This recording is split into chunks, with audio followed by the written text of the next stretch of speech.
नमस्कार प्रिय दर्शकों, टुडे न्यूज चैनल पर नीलम आर्या जी। देखिए दर्शकों, आज 23 जनवरी है और 23 जनवरी बड़े उल्लास से, बड़े खुशी से नेताजी सुभाष चंद्र जी की जयंती मनाई, पूरे भारतवर्ष में जयंती मनाई जाती है। और अब हाल फिलहाल में रोहतक के कोर्ट चैम्बर नंबर 103 में और हमारे मध्य में हैं वरिष्ठ अधिवक्ता RK सुहाग जी, और फौज से ये रिटायर्ड है, आर्मी से सर, आर्मी से रिटायर्ड हैं और बड़े मतलब एक कहते हैं ना, बड़े कहते हैं ना दिग्गज एडवोकेट और बड़े ही मतलब सुलझे हुए और बड़े ही नेक और कानून को मतलब एक कई जो ऐसे वकील होते हैं भाई कानून के बारे में कुछ, और इनको ये तो मतलब मुझे लगता है ये तो कानून को जेब में ही रखते हैं। और सर से रूबरू होंगे, बहुत सारी बातें करेंगे और आइए बने रहिए मेरे चैनल के माध्यम से। सर जी नमस्कार। नमस्कार सर, जिस प्रकार से आज नेताजी सुभाष चंद्र बोस की जयंती मनाई गई है और हम आपके मध्य में पहुंचे हैं और हम आपसे जानना चाहते हैं भी नेताजी सुभाष चंद्र बोस जी की जयंती के उपलक्ष्य पे आप क्या अपने विचार प्रकट करेंगे, क्या प्रतिक्रिया रखना चाहेंगे? ऐसा है कि नेता सुभाष चंद्र बोस वो हस्ती हैं जिनके बारे में लोग कहते हैं या जननी सूरज ने या जन में रणधीर ना काए रूप गवावे। तो अगर ऐसा बच्चा पैदा करो जो सूर हो रणधीर हो ना, तो इससे अच्छा है कि आप बांध रह जाओ। तो ऐसे वीर विरले कभी कभी पैदा होते हैं और अब भारत की आज़ादी के लिए इनका अहम रोल रहा जी। क्योंकि सेकेंड वर्ल्ड वार में अंग्रेजों को ये पता लग गया था कि भारत के लोग जितने सूरवीर हैं कि इनको दबा के नहीं रखा जा सकता। इनकी मृत्यु के बारे में कुछ भ्रांतियां हैं और कह नहीं सकते कि वो कितनी सच हैं और कितनी ठीक है जी। लेकिन जो पुराना इतिहास और पुराने जब हिस्ट्री पढ़ते हैं तो कहने अब तक तो यही पढ़ाया गया कि प्लेन क्रैश के अंदर वो मर गए थे, लेकिन ऐसा कुछ नहीं था। क्योंकि उस टाइम देश में कांग्रेस अपोजिशन में थी और महात्मा गांधी ने ये कहा था कि आप हमें आज़ाद कर देंगे, हम आपकी सेकेंड वर्ल्ड वार में मदद करेंगे।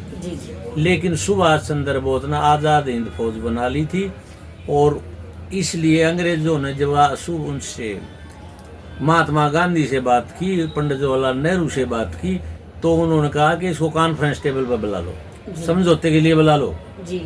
और अंग्रेजों ने इनको समझौते के लिए बुला लिया और वहाँ पर समझौते के लिए जब ये गए तो इसको पैराशूट के बाल गलाव में इसका दम घोट कर इसकी मृत्यु कर दी गई थी। हकीकत ये है, लेकिन इस वाक्य से बहुत कम लोग परिचित हैं। कुछ समय तक तो आज़ाद हिंद के जो सैनिक थे उनको पेंशन भी नहीं दी गई थी, बाद में उनको पेंशन दी गई। अब तो उनको स्वतंत्रता सेनानियों का दर्जा मिला हुआ है। तो ऐसे ऐसे वीर बड़ी मुश्किल से पैदा होते हैं, हमारे लिए एक मिसाल हैं, एक चमकता हुआ सितारा है। और ये हमारी खुशकिस्मती है कि हमारे रहनुमा, हमारे लीडर, हमारे नेता इस तरह के लोग हैं जो देश के लिए कुछ भी करने को तैयार। सर, जिस प्रकार से नेताजी की जगह जगह पे स्टैचू बनाए हुए हैं और उस स्टैचू पर फूल मालाएं चढ़ाई जाती है, फूल अर्पण किए जाते हैं, बड़े सांस्कृतिक कार्यक्रम किए जाते हैं, तो आपका क्या कहना? जिस तरह हम देवी देवताओं की प्रतिमा बनाते हैं और उन्हें फूल चढ़ाते हैं और उनसे उम्मीद लगाते हैं, उनसे अपनी आशाएं मांगते हैं, इसी तरह से जब हम उस स्टैचू को देखते हैं तो उनसे हमें एक प्रेरणा मिलती है, एक मोटिवेशन मिलता है, एक भावना जागृत होती है। क्यों नहीं मैं भी ऐसी जगह पहुंचूं, देश के लिए बलिदान हूँ, देश के लिए कोई काम करूं, ताकि मेरे ऊपर भी लोग स्टैचू पर फूल चढ़ाएं और मुझे याद करें। सर, जिस प्रकार से आप आर्मी में भी रह के आपने बहुत सारी सेवाएं की हैं और आप लगभग 15 साल से तो मैं जानती हूँ आपको, आप लगभग आपकी अगर वकालत की तारीफ करें तो बड़ा ही मतलब आपका एक रुतबा है इस कोर्ट में, तो आप क्या कहना चाहेंगे? जो वकीलों के जो रुतबे, वकीलों का जो स्टेटस होता है, कहते हैं सांप है ना, वो सब एक से होते हैं, चाहे बड़ा हो चाहे छोटा हो, सब में एक सा जहर होता है। तो जो वकील हैं वो सब एक समान होते हैं। सीनियर होना उसकी ज़्यादा प्रैक्टिस है, जूनियर होना उसकी थोड़ी प्रैक्टिस है। और ये सिस्टम है जो सीनियर आगे चलते रहेंगे, जूनियर पीछे आते रहेंगे। कानून का ज्ञान करना हर वकील पे अलग अलग होता है। मेरी प्रैक्टिस मोर देन 30 ईयर्स है और मेरे पास सभी तरह के मैटर हैं। इस कोर्ट में सबसे ज़्यादा जूनियर है मेरे, और जो जूनियर टोटल के जूनियर ने वो जूनियर्स हैं जो अपने आप में सीनियर एडवोकेट हो गए हैं और जिनकी आर्गूमेंट, उनकी रीजनिंग, उनकी लॉजिक, उनका एविडेंस, उनका क्रॉस एग्जामिनेशन और उनका मैटर को डील करना अगर आप देखेंगे तो आप सोचते रह जाएंगे। मेरे जूनियरों को वो ज्ञान है जो आम वकील जो रूटीन में प्रैक्टिस करते हैं उनको लगभग नहीं है। और ऐसे भी हैं जो हमसे फालतू ज्ञान रखते हैं, हमसे फालतू जानते हैं, क्योंकि हर आदमी का हर फील्ड में स्पेशलाइजेशन होता है। ओके सर, जिस प्रकार से प्रयागराज में एक बहुत बड़ा भव्य दिव्य महाकुंभ मेला चला हुआ है और यानी कि हमारा जो एक हिंदुत्व है, एक सनातन धर्म है, उसको लेके आप क्या कहेंगे? ये दुनिया का सबसे बड़ा मेला है जी। और इस मेले में हिंदुत्व को बढ़ावा दिया जा रहा है।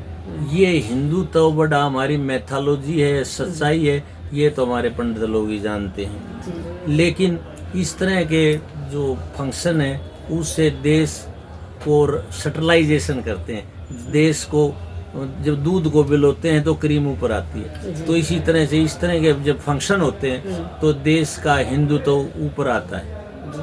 और इस तरह से दूसरे लोगों को भी, दूसरे देशों को भी ये पता लगता है क्या इतने हजार बाबा जी, यानी कि टोटल हरियाणा माना जाता है कि 56 करोड़ बाबा जी हैं। अगर किसी दूसरे मुल्क के साथ झगड़ा हो जाए तो जो बाबा जी सोटा रखते हैं, सोटे से दूसरे मुल्क का सिर फोड़ यानी कि मतलब ये बाबा जी अपने छोटे से अच्छा सा जवाब दे सकते हैं, नहीं देते हैं। हाँ देते हैं। ओके, तो ठीक है दर्शकों, देखिए